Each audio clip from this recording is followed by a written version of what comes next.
Café na Pauta, agregando valor ao produtor rural. Aqui você agrega conhecimento para aumentar os cuidados com a sua lavoura. Aqui você se conecta com as novas tecnologias do plantio à colheita, diminuindo assim os custos de produção para valorizar o seu café. E tem mais, agregando mais conhecimento na comercialização do seu café. Café na Pauta. Realização: Super Rede de Rádio Minas FM, a rádio do produtor e da produtora rural. Olá, estamos começando mais um Café na Pauta aqui na nossa programação, mais uma vez com Leandro Costa. Tudo bem, Leandro? Tudo bom, Jones? Tudo bem. Estamos firme aí 2025. 2025 já na luta. Mais um episódio pro bolso. Mais um episódio para conta e hoje vamos falar de um assunto interessantíssimo, ainda mais super moderno. Estamos super vivendo moda. Tudo isso que é irrigação.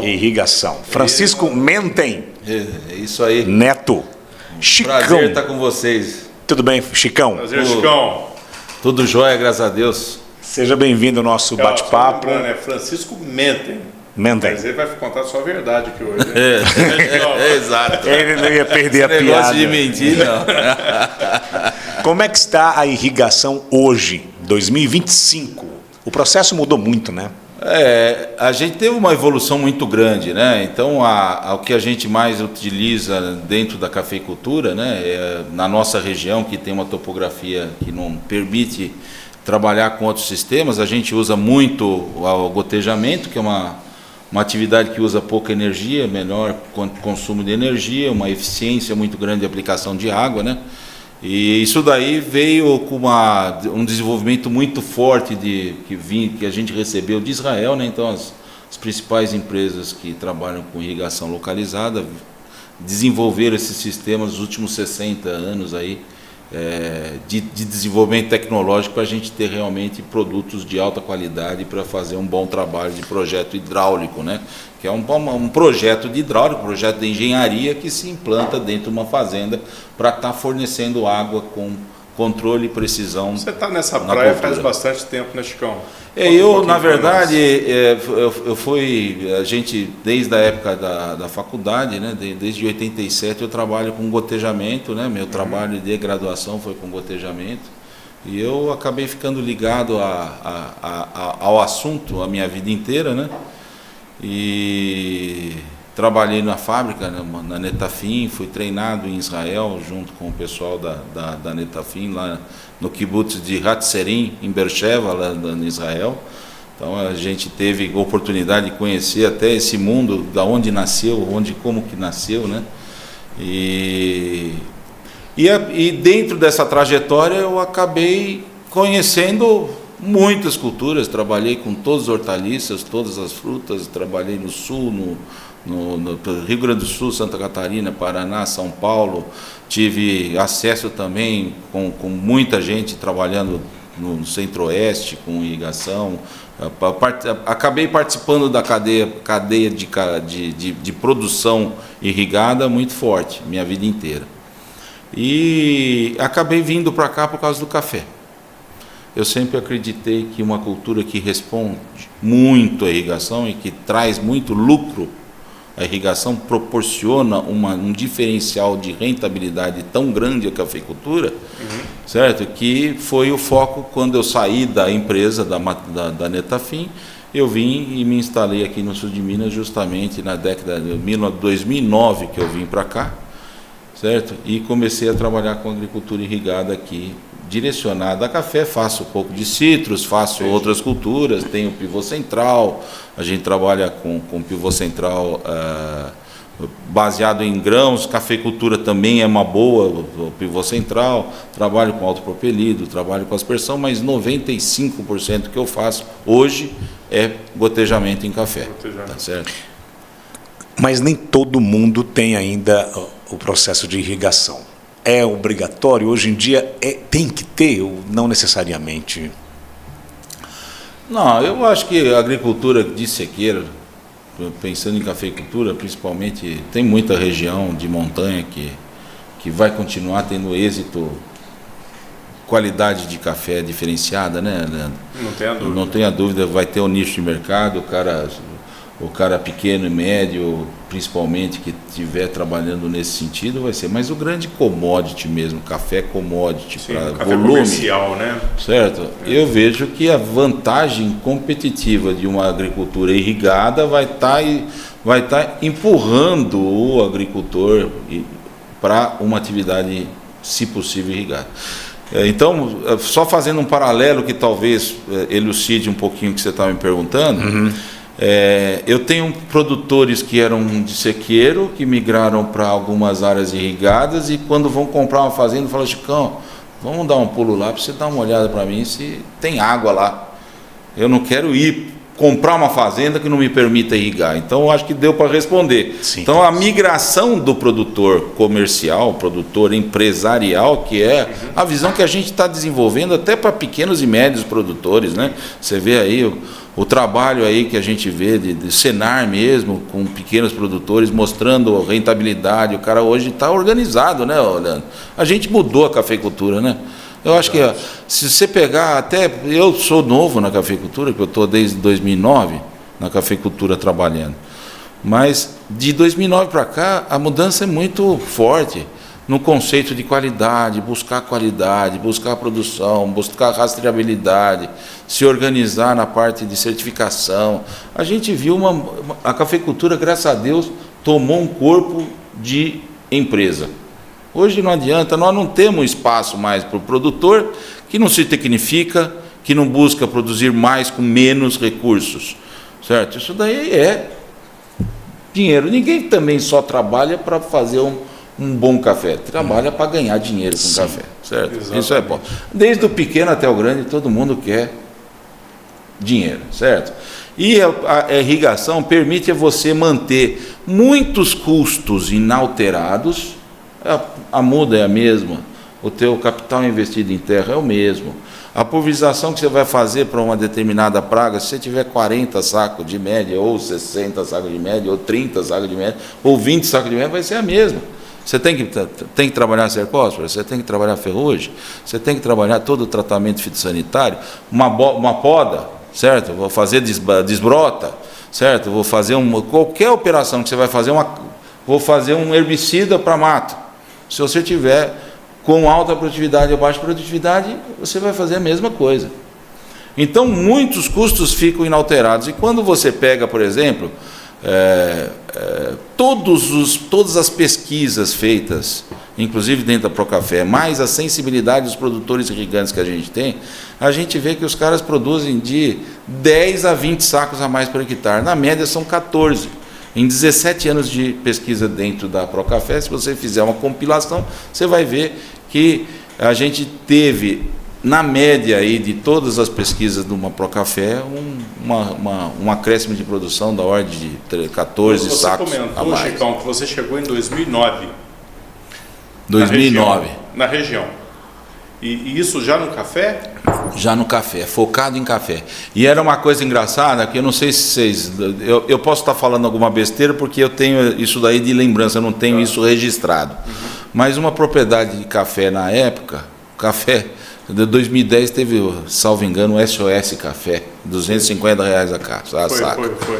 Certo? Um hectare de café era coisa de R$15 mil, um hectare de terra para café. Certo? Quanto que estão falando hoje? Olha, hoje nós estamos falando aí de R$300 mil o alqueire, né? Só a gente pegar e dividir. 120, 130.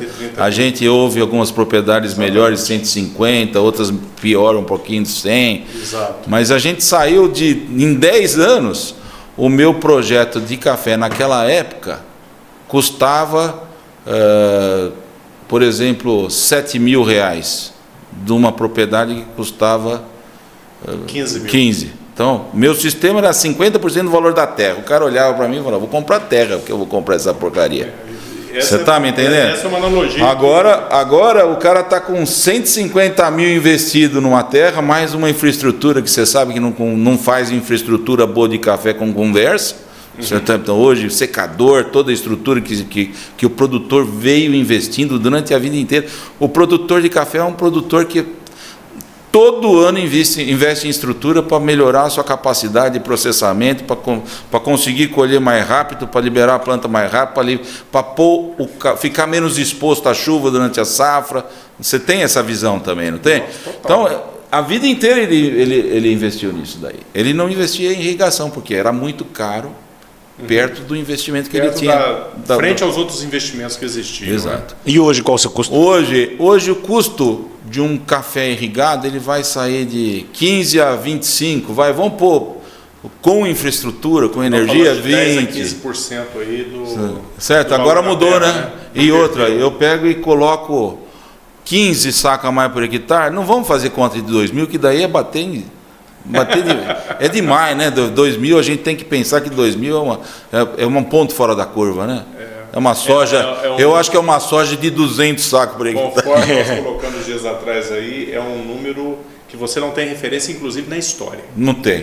Então, vamos largar a mão desse negócio. Vamos falar em R$1.000 por saco. Se você fala em 14 sacos de média, 15 sacos de média, você está pondo R$15.000 no bolso a mais por hectare, mantendo os custos quase que inalterados. Você vai gastar um pouquinho, eu até brinco, você vai gastar um pouquinho mais de adubação, porque você tem uma extração maior, você vai gastar algo, você vai ter uma atenção maior fitossanitária, porque você tem mais coisa para proteger, você tem uma produção muito alta. Normalmente o produtor, quando ele está numa lavoura irrigada e que vai dar um potencial, eu tenho um produtor que chegou a produzir mais de 120 sacos por hectare numa safra, então o cara tem uma atenção redobrada, né? Porque tem muito dinheiro em jogo, né? Então acaba que ele usa mais defensivo agrícola, ele vai usar um pouquinho mais de adubação, certo? E até brinco, vai ter que ter mais custo também por hectare, porque vai sair muito produto. E daí é um custo bom, né? Porque vai gastar mais com pós-colheita, com colheita. É um custo que está relacionado à produtividade. Exato. Né? É uma variável. Vai variável. Ele vai gastar um pouco mais, exato. O que a gente faz um custo mais ou menos aí, pegando desde de tudo que a gente faz, para ele conseguir entregar aí seus 15, 20 sacos a mais, ele vai gastar uns R$2.500, R$2.500 a mais por hectare por ano, certo? Em tudo, energia, manutenção da irrigação, toda a parte e os acréscimos variáveis em relação à quantidade produzida por hectare. Tá? Então, se você for ver por essa ótica, um negócio que vai te entregar, fazendo a conta de R$1.000 a saca, 15.000, 14.000 reais a mais por ano, certo? E que custa 25, vamos pôr 30, 2 anos e meio, 3 anos e meio de payback. Nós estamos falando de um payback de 2 anos e 2 anos.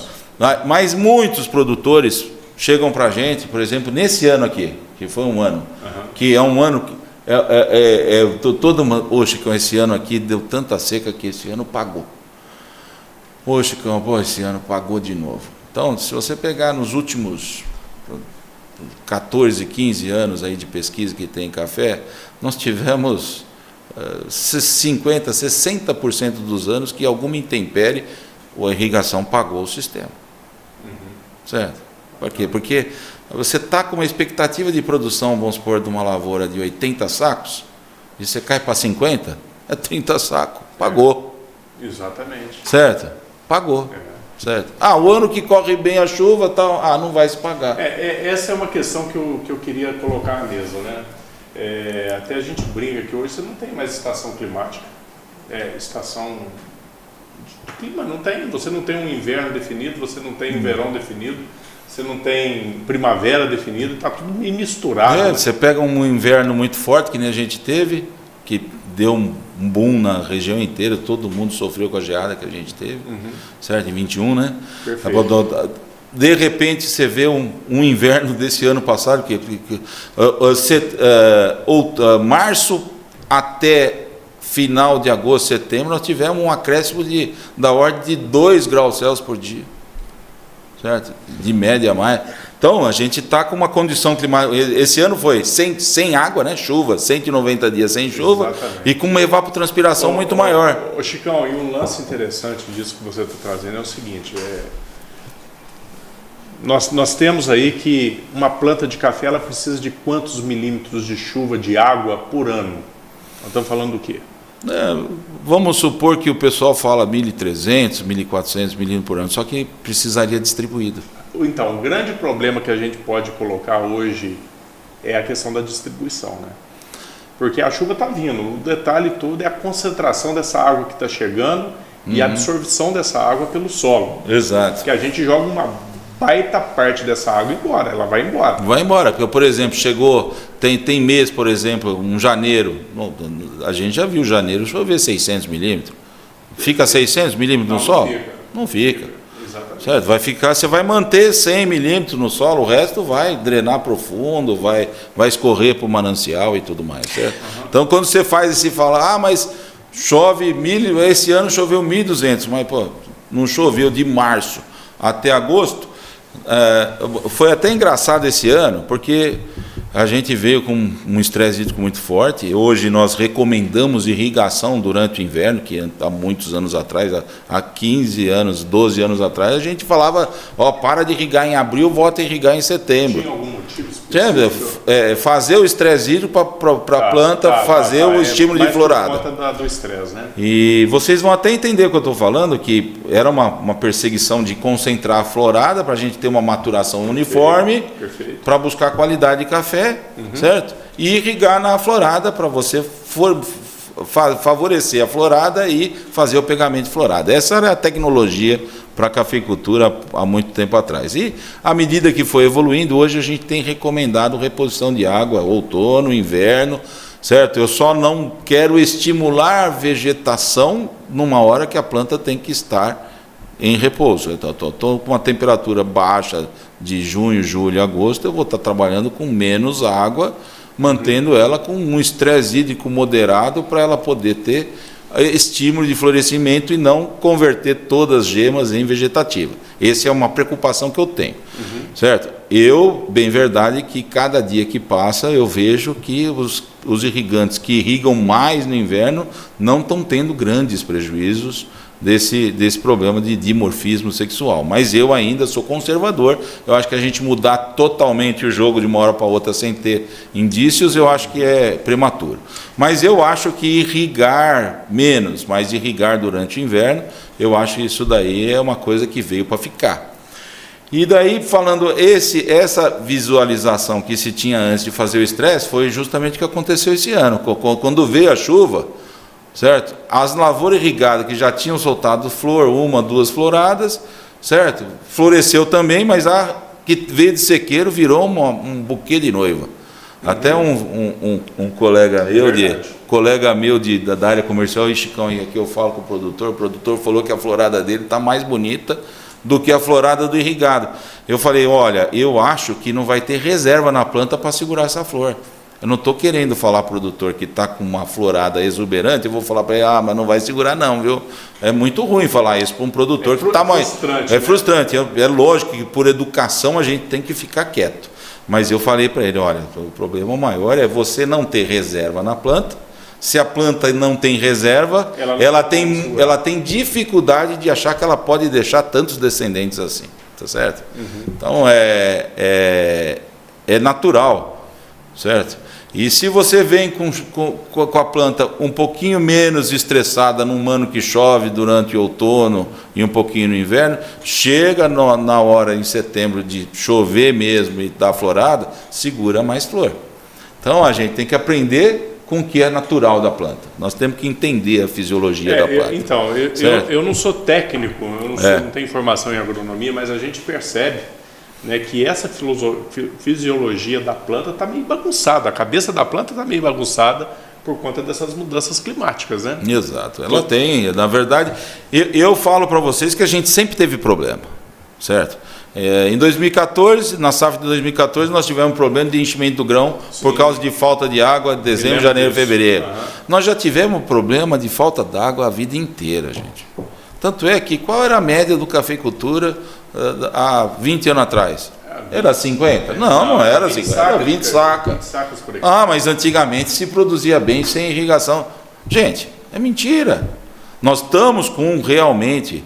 Certo? É uma tendência da climatologia, do nosso clima hoje, é a gente ter extremos mais severos. Ou seja, nós vamos ter 41 graus, certo? Nós vamos ter invernos rigorosos, nós vamos ter longos períodos de seca e vamos ter longos períodos de muita chuva, certo? Nós vamos ter mais desigualdade. Isso daí é uma tendência climática. Mas falar que a gente já não teve problema de clima, teve a vida inteira nós tivemos problema de clima, certo? Eu quando me formei na década de 90, nem se falava em problema de aquecimento global, certo? E eu tinha que, às vezes, acordar de madrugada falando, puta, será que choveu mesmo? Porque você sonhava com chuva, eu plantava milho, chegava, vamos supor, milho na fase de estabelecimento, parava de chover, começava a amarelar o milho com falta d'água, isso daí era o quê? Setembro, outubro, novembro, sempre tivemos problema de parar de chover. Nossa, pô, fiz a plantio, e eu plantava grãos na época, né? A situação sempre esteve na cabeça do produtor, né? Agora, que ela se agravou, eu acho que se agravou, não adianta. A gente vê vários pesquisadores, climatologistas falando, um fala para um lado, outro fala para o outro, um fala que a gente vai ter era glacial, outro fala que não tem. Então a gente tem tem linhas de raciocínios que a gente não adianta a gente querer entender de climatologia. Tem climatologista que só trabalha com isso, né? Mas a gente vê que não é uma condição que todo mundo fala a mesma língua. Eu recebi até um vídeo há pouco tempo que a gente vai ter 10 anos sem problema de estresse hídrico, 10 anos seguidos. Eu falei, eu vou ter que mudar de ramo. Mas eu não acredito que isso daí... Eu acho que o cara quer sair na mídia, quer falar uma coisa que é difícil a gente prever 10 anos de clima, né, gente? O cara para prever 10 anos de clima. No ano de 2024...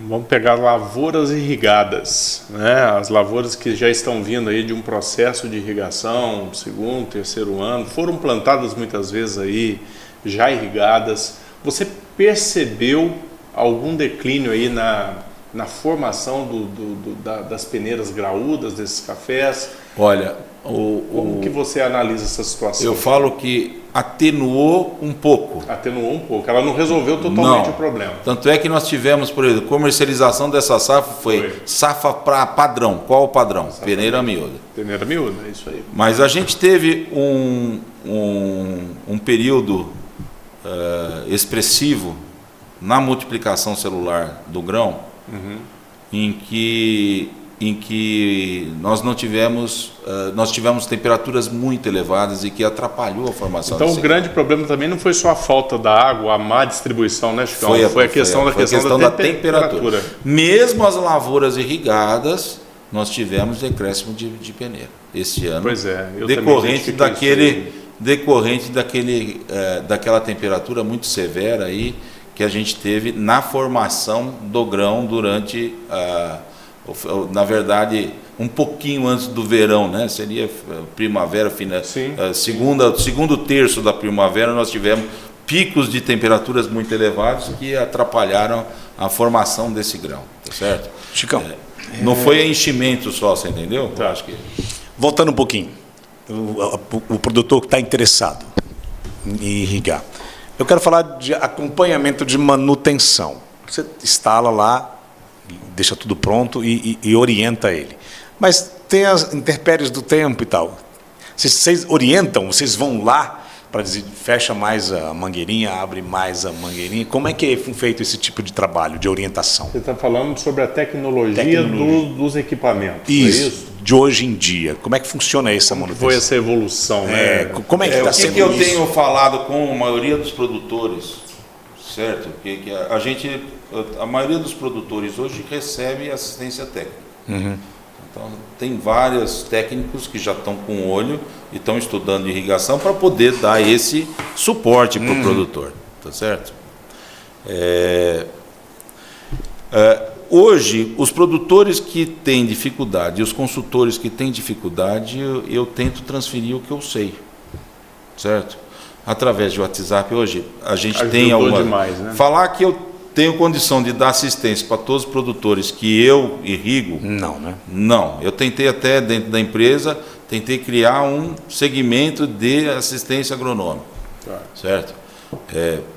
Ainda não caiu esse sonho em terra, mas talvez o foco mudou. Eu quero justamente trabalhar aliado ao consultor da área ou ao produtor, que tem produtores técnicos que não têm consultores e que trabalham muito bem e que escutam muito bem a gente e vem até instruir a gente. O que eu falo é que quem não aprende com os outros, esse que é o burro, né?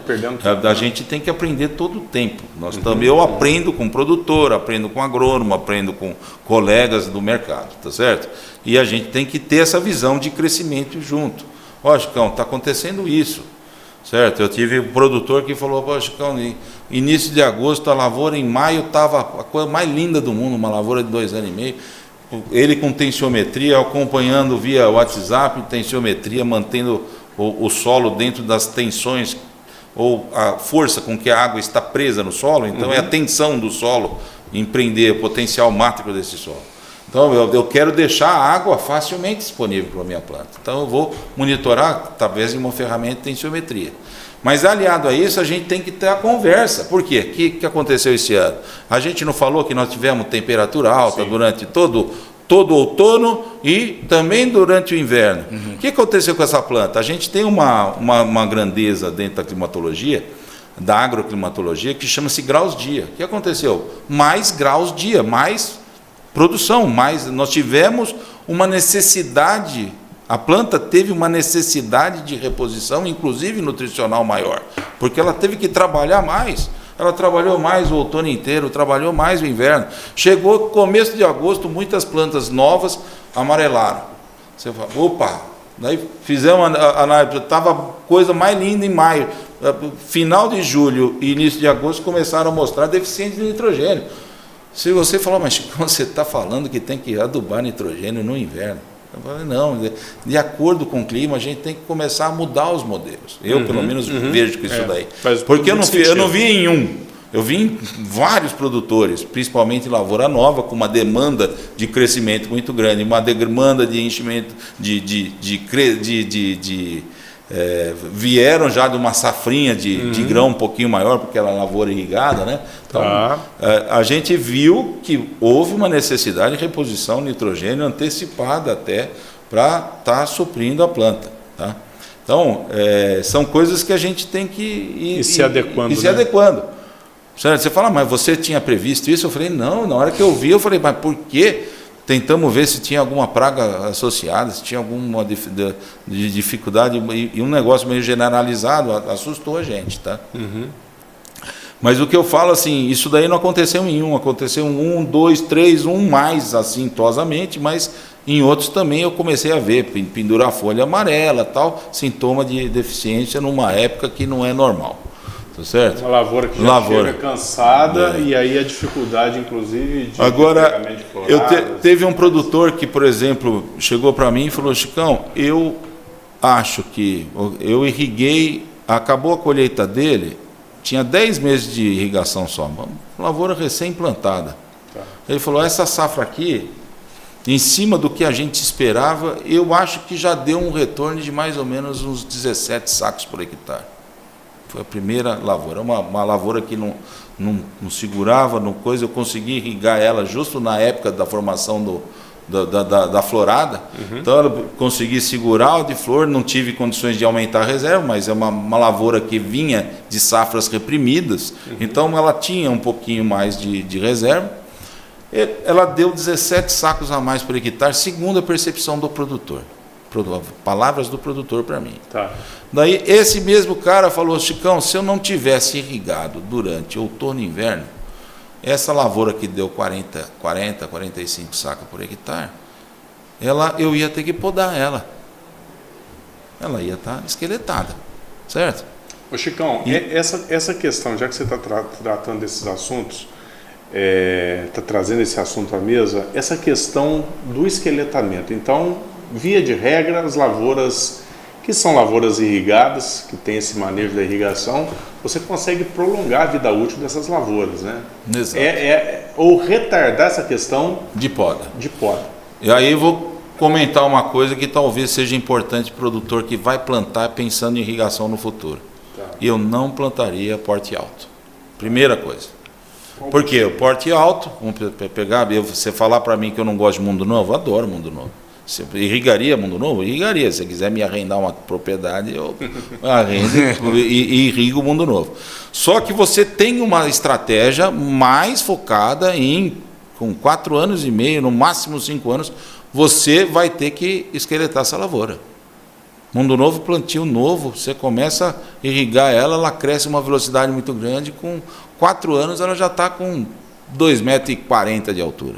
Perfeito. Daí o que acontece? Luz, começa a perder saia, ou você entra numa rotina de esqueletamento, decote esqueletamento, ou então você vai ter uma planta um pouquinho menos produtiva, tá certo?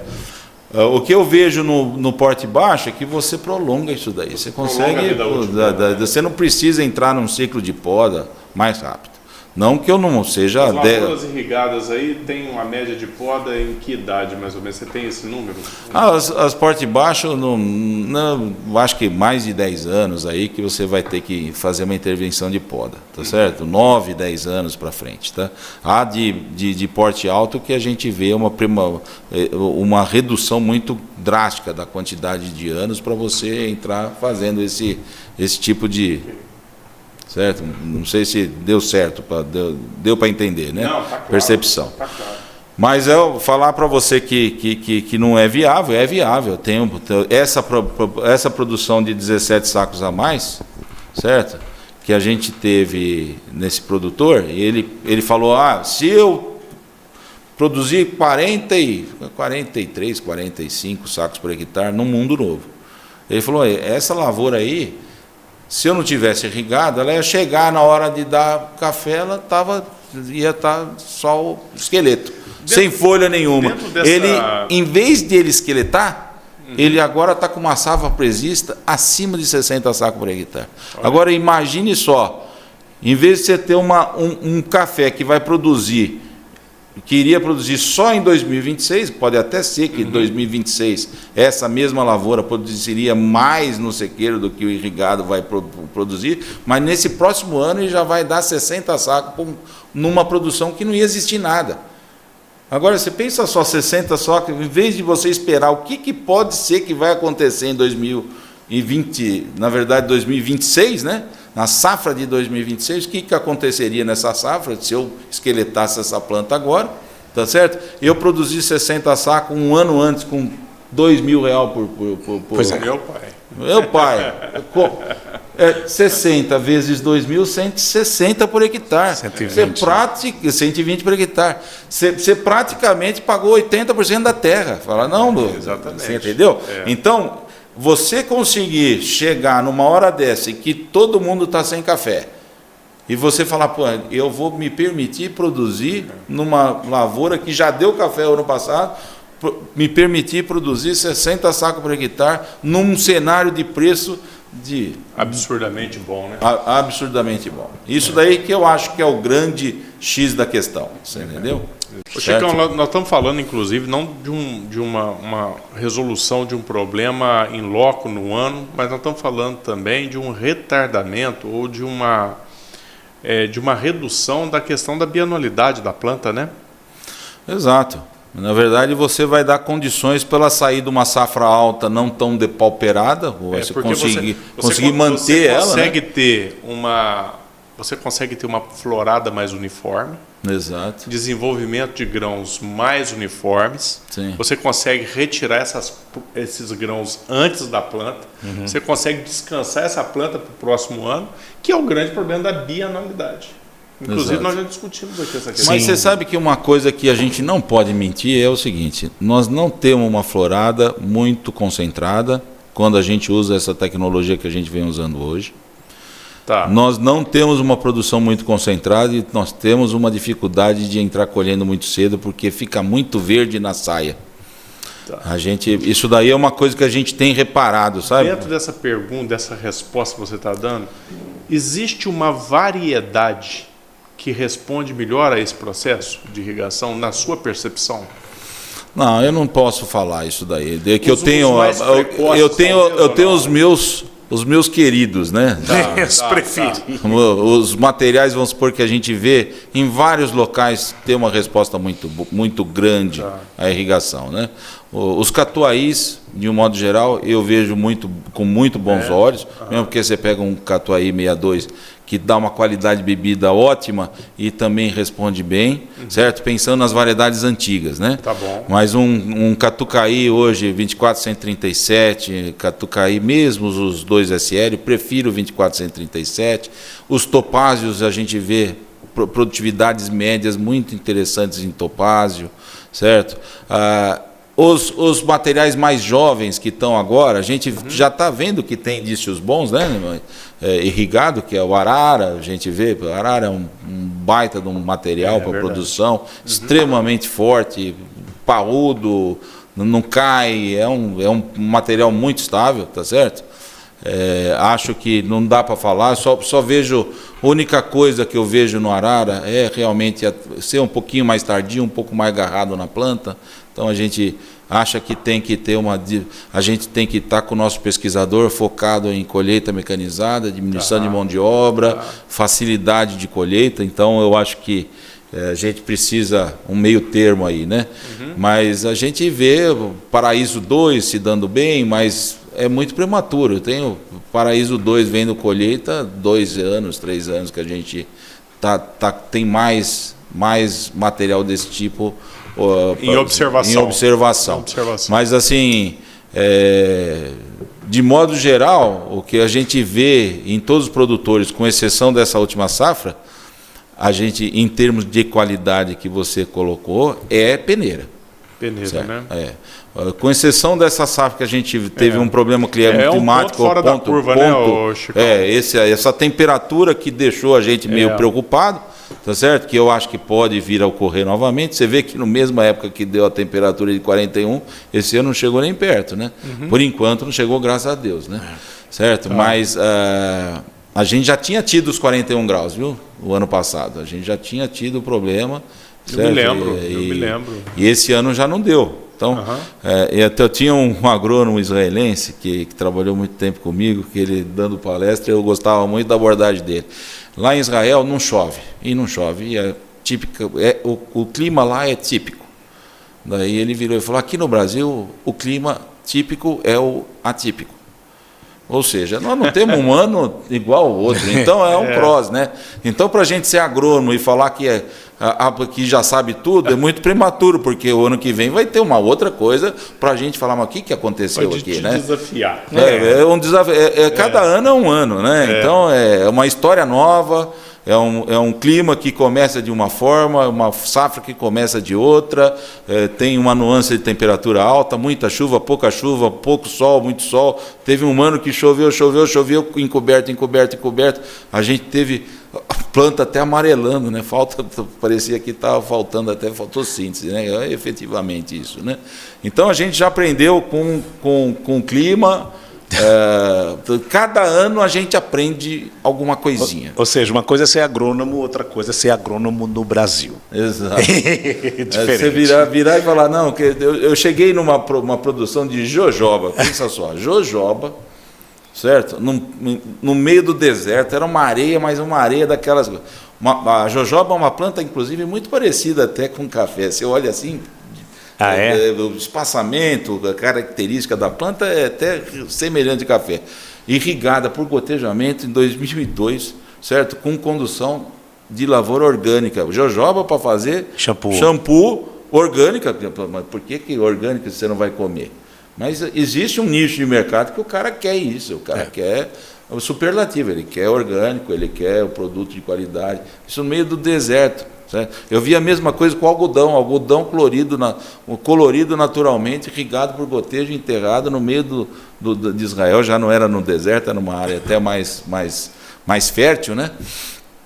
Mas com um foco algodão orgânico irrigado por gotejamento em 2002.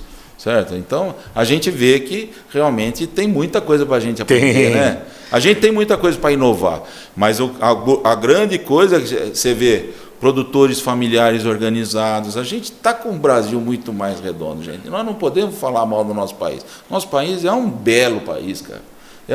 A gente está numa região... Você sentiu alguma crise, cara? Decorrente de pandemia, de coisa na nossa região? Não, eu me senti privilegiado. Privilegiado de estar aqui. A gente faz tempo que a gente vê uma região muito boa para se trabalhar, as pessoas, mesmo as pessoas simples, com uma qualidade de rentabilidade durante a safra interessante, exatamente, né? O cara consegue ganhar um dinheirinho bom, né, cara, durante a safra inteira. Ter qualidade de vida, a gente está num Brasil privilegiado. Eu acho que a gente tem que usar isso daí. Eu concordo e com você. agradecer principalmente a Deus para a gente ter esse mundo nosso aqui. Ô, Francisco. Eu concordo muito. Pode chamar de Chicão. Chicão. Chicão. Vamos falar de fertirrigação? Vamos mexer com esse doce aí. Como é que é isso aí? Olha, eu tenho produtores que viram e falam, olha, eu pus esse sistema, aposto em fertirrigação e quero isso daí como foco principal. Então, a gente trabalha uma organização da cabeça dele para fazer fértil ao longo do ano inteiro, certo? E é adotado por eu vou até dar um chute entre 10% e 15% dos produtores que eu irrigo adotam a prática. Tentam ir para fertirrigação, certo? A grande maioria que é consultada pelos consultores normais do mercado, tentam trabalhar um meio termo. 60-40, 40-60, aí não tem muita regra, certo? Eu sou adepto a qualquer estratégia. Eu acho que dá para fazer muito bem as duas estratégias, certo? O que eu sou contra é o cara que fala não faça fertirrigação, porque isso daí é um terror, por exemplo, né? Faz terror contra a fertirrigação. Eu falo o seguinte, não choveu em setembro, não choveu em outubro. Como é que você vai adubar? Certo? Você vai ficar esperando chuva para adubar, tendo um sistema para aplicar nitrogênio, fósforo, potássio, o que você quiser na planta, certo? Acabou de chover em fevereiro, se você precisar fazer um pouquinho mais de nutriente, teu nitrogênio está baixo, faz uma análise foliar, está baixo potássio, micronutriente baixo em algum ponto, você pensando na lei do mínimo, né, que é uma coisa muito falada dentro da comunidade agronômica, você pontualmente fornecer um nutriente numa época que não tem chuva para a planta, via fértil. Gente, se o cara falar que é contra isso, me desculpa que eu não dá para conversar. Eu não vou gastar nem saliva para ir contra. Eu acho que fertirrigação é sim uma ferramenta obrigatória. Quando? Principalmente quando nós temos estresse hídrico. Nós temos estresse hídrico, precisa pôr nutriente na planta. Você não vai lançar a mão do sistema de fertirrigação? Você pega um projeto, por exemplo, de R$500 mil, quanto que é fertirrigação? 12. Você fala, eu não quero fertirrigação, eu preciso para fazer manutenção, eu vou pôr e não instalo sem fertirrigação. Não, mas o meu sistema eu não gostaria que você pusesse fértil. Eu falei, eu vou pôr, porque eu preciso fazer um produto para a limpeza do gotejo, eu preciso te dar uma assistência para você ter esse artifício, certo? Junto com isso, a quimigação, que seria a aplicação do defensivo de solo. Defensivos, né? Dos defensivos de solo. Tudo junto? Não, você pode fazer tudo junto também, mas normalmente eu priorizo fazer, eu vou fazer um inseticida de solo. Tá. Beleza. Você vai fazer inseticida de solo, faz o inseticida de solo. Foca. Certo? É uma atividade, você já está irrigando, vai irrigar, faz inseticida de solo sozinho. Certo? Eu quero fazer nitrogênio e potássio. Beleza, vamos trabalhar fontes compatíveis de nitrogênio e potássio para fazer via fértil. Dá para fazer os dois juntos. Certo? Eu quero trabalhar... um dos produtores que teve o maior resultado da minha vida, certo? Eu falava para ele, chegava, por exemplo, em outubro, mais ou menos, o senhor está fazendo fertirrigação? Eu estou na quarta, certo? Agosto, final de agosto, tinha condição, ele vai bomba. de acordo com aquilo que a planta está precisando. Né? E daí, vem cá, mas por que tem um que tem um superlativo de produção e o outro tem menos? Onde que está? Você quer saber de uma coisa que eu vou falar para você? Não é nem... É planejamento. Porque daí eu chegava no mesmo dia, num outro produtor que tinha uma característica de uma propriedade que produzia menos, você virava para o cara e falava, vem cá, você vai fazer fértil? Puta, eu estou louco para fazer fértil, mas o adubo está na cooperativa. A cooperativa não me entregou. Você conhece essa história, não conhece essa história? Por quê? Porque todo mundo espera muito para comprar. Por que não antecipa a compra, se planeja? Planeja junto com a cooperativa, fala, vou comprar do você, vamos definir como que vai ser a nossa negociação, e eu vou comprar lá atrás. O cara tem que fazer essa compra de adubo para ter o adubo na hora certa. Ele não pode deixar para comprar adubo em setembro para entregar em setembro. Exatamente. Você consegue entregar? Todo mundo retirando, exatamente. Então aí o cara fica sem o nutriente na mão, fica esperando o nutriente, e a hora chega em final de novembro ele vai fazer a primeira fertirrigação. Eu brinco o seguinte, depois que passou a água embaixo da ponte, não dá para pegar. Aquela luz, naquele determinado ponto, em setembro, outubro, novembro, tinha luz, tinha água no solo e não tinha nutriente. Você faltou, cara. Eu vou fazer o pão hoje, mas não tem fermento, não vai crescer o pão, meu.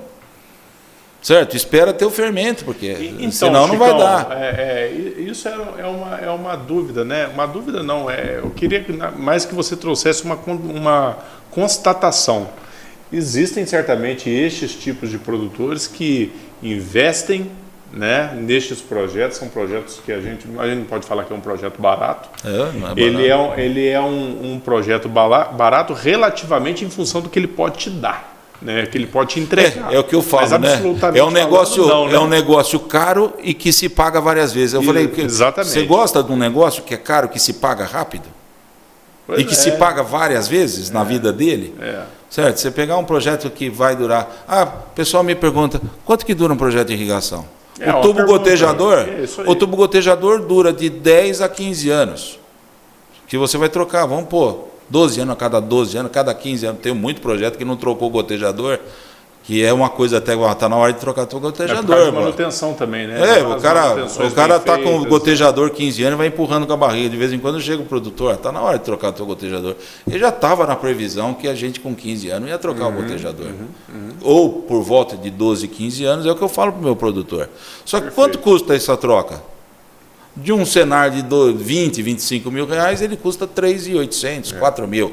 É pequeno. 4 mil em 15 anos? Dilui para ver. Dilui, isso daí virou uma pulverização de ferrugem. É isso aí.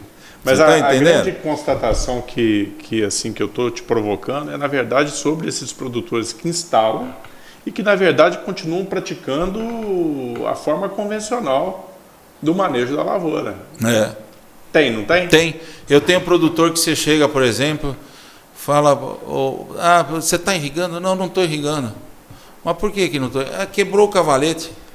Pô, mas porque quebrou o cavalete, você não consertou? Tem tanta coisa para a gente fazer, acabou ficando e tal.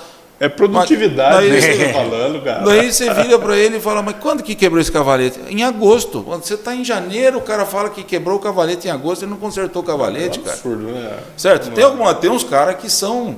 Daí você fala, esse cara não tem tanto resultado. Ele não é irrigante. Não serve de base. Eu costumo falar o seguinte, tem cliente que brilha os olhos.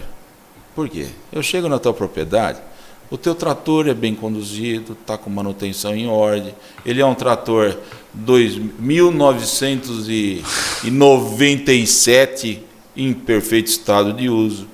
Daí você chega num cara, que trator que é? 2015. E o trator está de ponta cabeça já. Daí você vê, o galpão do cara é uma bagunça. O café do cara...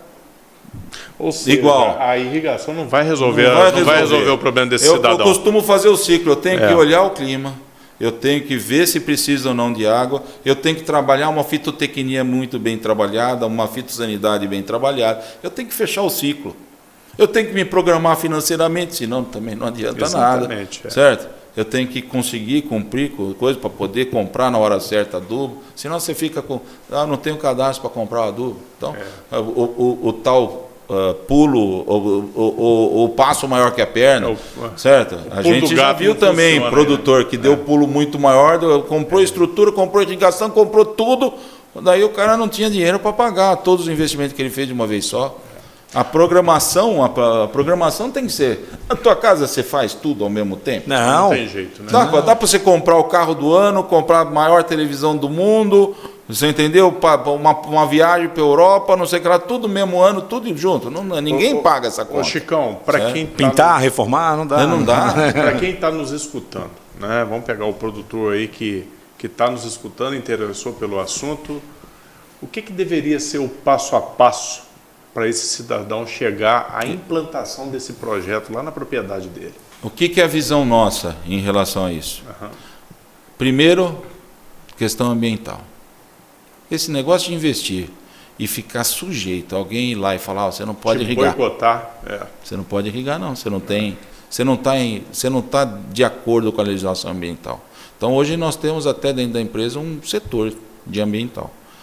A gente primeiro olha a água, vê, tem água.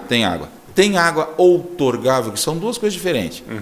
Às vezes eu tenho água outorgável e não tenho água. E às vezes eu tenho água e não tenho água outorgável. Esse ano até deu dor de barriga em vários projetos, porque é tanto tempo sem chuva e tanto tempo com temperatura alta, que alguns mananciais que tinham água passaram a não ter água. Dentro dessa pergunta, você acha que poderemos ter alguma mudança na legislação? Porque a gente vem vendo muitos produtores buscando a irrigação como uma saída, né?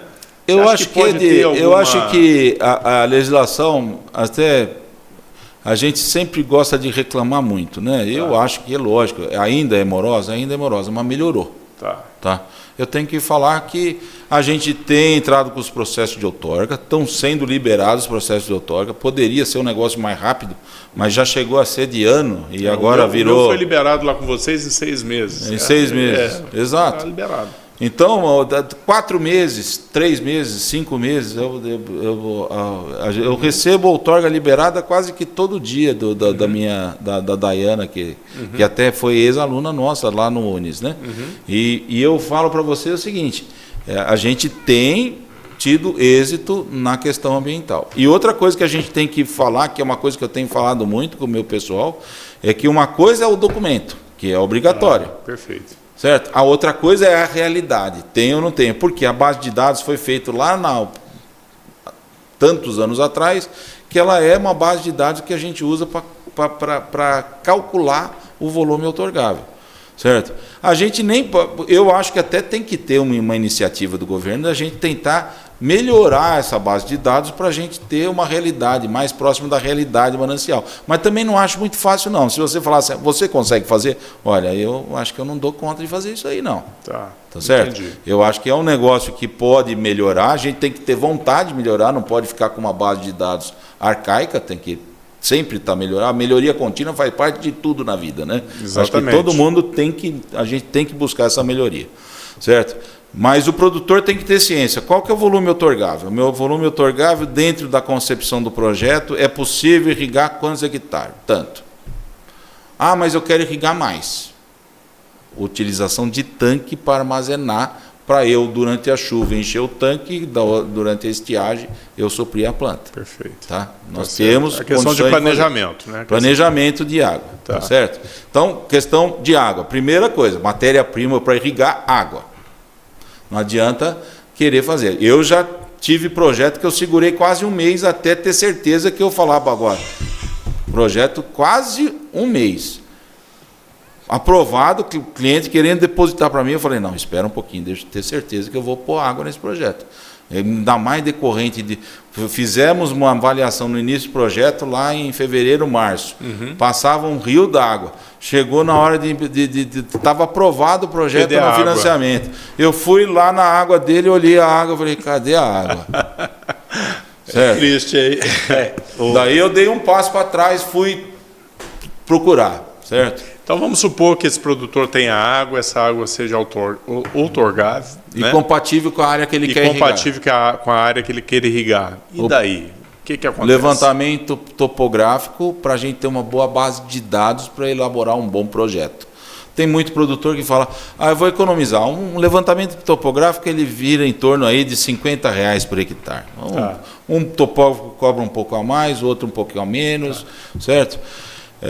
Mas é mais ou menos em cima disso. Por um investimento que você está querendo fazer de 20 mil reais, você querer economizar 50 reais por hectare, eu quase que falo para meus vendedores, se o cara não quiser levantar, fazer um levantamento, é quase que um cliente que não é o ideal para a gente. Ele não sabe muito bem se ele quer aquilo. Ele não sabe, ele quer, ou o cara quer ele empurrar. Ele tá vendo todo mundo fazer e fala, vou na onda. Ou o cara quer isso daí de graça. Às vezes um cliente, por exemplo, vou fazer um projeto de 100 hectares, 150 hectares. Às vezes, para mim, é mais interessante, eu pego meu topógrafo, vou lá, faço voo de drone e já pego o mapa, já faço uma vez só o projeto, porque é um projeto que me gasta tempo e eu tenho uma velocidade de negociação maior. Tá? Mas isso daí, cada caso é um caso.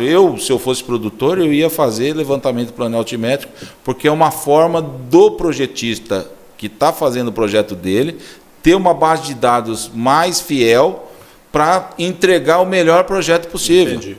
Então, tem certas economias que não entram na minha cabeça. Burras, né? Mas, hoje a gente tem muito projeto sendo feito em cima de drone, é uma realidade, acho que o drone está cada vez mais preciso, mas ainda não dá precisão para a gente executar um projeto. Então, eu posso fazer a base de drone, mas na hora de executar o seu projeto, você tem que ir lá. Eu vou lá e vou fazer o plano altimétrico, tá certo? Bacana. E vou voltar a estaca zero. Ou seja, aquele projeto que eu fiz em cima do Google, eu jogo fora, faço o drone e volto e começo a fazer um novo projeto executivo. Às vezes eu pego só a ideia daquele projeto inicial, mas a verdade é que a gente tem que normalmente voltar a estaca zero e fazer um novo projeto. Tá. Se eu faço ele já com uma base de dados de levantamento plano altimétrico, o cara fala, olha, eu quero irrigar. Está fechado o projeto, a semana seguinte eu já solto compra. Eu ganho tempo também. Então, planejamento, vamos planejar, faz a outorga, vamos fazer o projeto, vamos habilitar crédito, porque eu preciso da outorga para poder financiar, caso o cara busque recurso. Quanto que está a custo de 10,5. 10,5. Com ano de carência, 2 anos? A gente teve, vamos supor, no passado, 4%, 3% de juros, que era. Mas a gente também não tinha uma Selic de 13, 12. Você pegar um financiamento de 10,5 com uma Selic de 12, 13, gente, também não é ruim.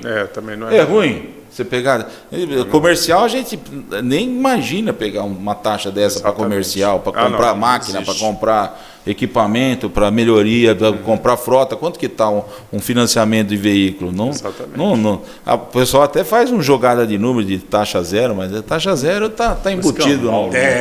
A gente sabe como que é, né? Taxa zero. O que é que encarece mais o produto? É a distância da água para a propriedade? É a altimetria? O que é que é mais dispendioso na hora de fazer esse cálculo? A gente tem vários fatores que oneram um projeto. Por exemplo, formato da área. Tem uma formato da área, ela tem 2 km de comprimento com 60 metros de largura. Lógico, vai ficar mais caro o projeto, porque eu tenho que percorrer com tubulação PVC o projeto inteiro. Tá. Ele está perto da água, ou está 2 km da água. Ele tem 50 metros de desnível, o outro tem 150 metros de desnível. Eu me lembro até hoje que eu fui fazer aqui em Carmo de Minas, eu fiz um projeto dentro do bloco de irrigação, tinha 140 metros de desnível. Eu falei, nossa senhora. Eu fui visitar a área, o produtor ficava vendendo para mim a ideia de ele comprar irrigação. Eu falei, mas eu olhava assim, dava até vertigem, né? Não que contra a região, que é uma região que produz café de ótima qualidade, e o cara estava certo em investir nesse café, porque ele otimiza a adubação, que é manual, todas as práticas manuais acabam virando automatizadas pela irrigação. Mas é capacidade de absorção, né? Tem área que não tem capacidade de absorção. Não tem, é difícil, mas o que eu falo é o seguinte, o projeto fica muito mais caro. Fica muito mais caro. Então, agora... Que projeto barato, eu tenho uma área de 100 hectares quadrada na beirada de Furnas, na cara do gol. Gente, lógico. Na linha reta, né? É o projeto que vai para... Tem projeto que chega nesses padrões, chega a 10, 12 mil reais por hectare, certo? Então tem projeto. Não tem como, né? Não tem como competir com umas áreas dessas. Não tem jeito. Mas ele também não vai competir em preço com as áreas de montanha. Então a gente tem tem que entender. É um jogo, né? É um jogo de coisa. Não é tudo no mesmo. Mas para café commodity, né? Você que trabalha na parte de comercialização forte, para um café commodity, certo? Ele tem um custo mais barato, mecanização, show de bola, irrigação mais barata, tal. Mas é um produto que é commodity. Ele nunca vai conseguir uma qualidade para um café especial, né? E conta para nós, o produtor hoje que quer irrigar, o que caberia hoje a Inovar, quando você compra um projeto da Inovar, e aquilo que o produtor precisa fazer e entregar para a Inovar, para a execução do trabalho, né? Porque existe uma separação, né? Aquilo que você faz, aquilo que o produtor tem que providenciar. O que eu falo é o seguinte, nós hoje temos na empresa apenas projetar, vender o material e fazer a supervisão de montagem. Esse é o mais barato, menor serviço que a Inovar faz. Outorga, levantamento topográfico, projeto, implantação e entrega para o produtor. O produtor teria que fazer o quê? Valeta, casa de bomba, energização, mão de obra braçal. Isso é por causa. Mas isso daí sempre é por conta do produtor? Alguns produtores, esse é o projeto que sai mais barato, inclusive o produtor, porque ele otimiza a mão de obra que ele já tem, que já faz a desbrota, ele conhece o métier dele, ele conhece a máquina que faz um preço bom para ele, que todo dia está lá, certo? Então o produtor médio e pequeno que tem facilidade dentro do entorno da propriedade dele, ele desse jeito ele vai ter o menor custo de implantação. Agora, tem produtor, principalmente os médios e os grandes, que viram e falam, olha, a minha operação ela é extremamente apertada. O cara tem pouca mão de obra, os recursos dele são... Então, ele quer tudo pela Inovar. Entendi. Certo?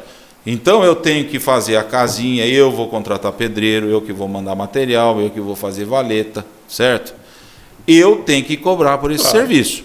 É lógico que vai ficar um pouco mais caro o produtor dessa forma, mas vai desonerar ele de atenção. O que de qualquer forma eu cobro do produtor? Sempre. A mão de obra que vai acompanhar o processo de implantação. Certo? Isso eu não abro mão. Já teve alguns casos que eu forneci mão de obra braçal.